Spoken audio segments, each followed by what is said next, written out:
Thank you very much for coming.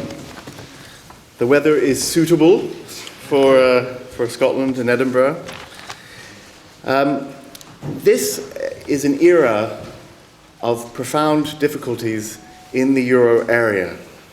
Recession and austerity in most of the European Union member states.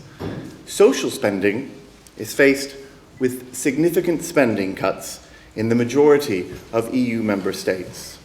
The contribution of the European Union to the construction of sustainable welfare states has never been very clear. Today, it is increasingly obscure. Nonetheless, social and employment policies are an essential element of the EU's legitimacy for many, if not most Europeans, and particularly those on the left of the political spectrum. The Labour Party in this country was officially in favour of withdrawal of the United Kingdom from the European communities right up until 1988. What changed Labour Party policy was the pursuit of an active European social policy agenda by the Delors Commission. The decisive moment was in 1988 when Jacques Delors himself spoke at the Trade Union Congress annual conference in Bournemouth.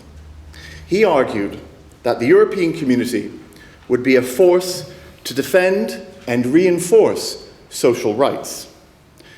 To give another example, when the French voted against the treaty establishing a constitution for the European Union in 2005, opinion polls showed that they did so in large part because they perceived that the European Union was a mechanism that enforced liberalization and welfare state entrenchment. However, they nonetheless supported the European Union, according to these polls, and they supported the construction of that badly defined goal, social Europe. Almost all political parties in France and leading politicians, including the former President Nicolas Sarkozy, have argued that the European Union must involve the creation of a social Europe. A similar discourse is found throughout the European Union. However, definitions or even just delineations have rarely entered political discourse on the subject. To add clarity as to where we are today, we have some of the world's leading experts on EU social policy, both senior practitioners and academics. And you have the programs and you have the biographies, so I'm not going to go through the biographies of these eminent speakers. Hello, no, thanks for coming, welcome. So the panel today is entitled, perhaps somewhat controversially, The Slow Death of Social Europe, but I add in a question mark to at least give us an element of hope. And we have both academic speakers and practitioners. We have George Mentz, who's with me here on the podium, from Goldsmiths College at the University of London. George is going to be speaking on the deregulation of EU labour markets, which is his area of expertise, and he has several books on the subject, including an excellent book published by Oxford University Press. Then we will have Liv Franzen, who is director in the DG Employment, and she will be speaking on recent developments in EU social policy.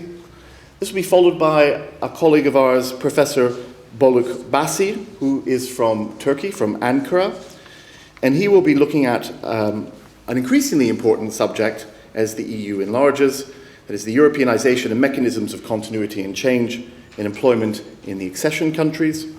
This will be followed by Philippe Pochet, who is, I would argue, the leading expert on collective bargaining and social partnership in the European Union. And finally, we'll finish off with a rather critical analysis by Paul Copeland from the University of Manchester, with Mary Daly, who is unfortunately not able to join us today, who will look at the social policy under Europe 220, looking towards the future. I'll ask that we have no questions after each of the individual talks today, and that you keep your questions, write them down, and we will have a lot of time for questions and answers because we have almost 3 hours this morning.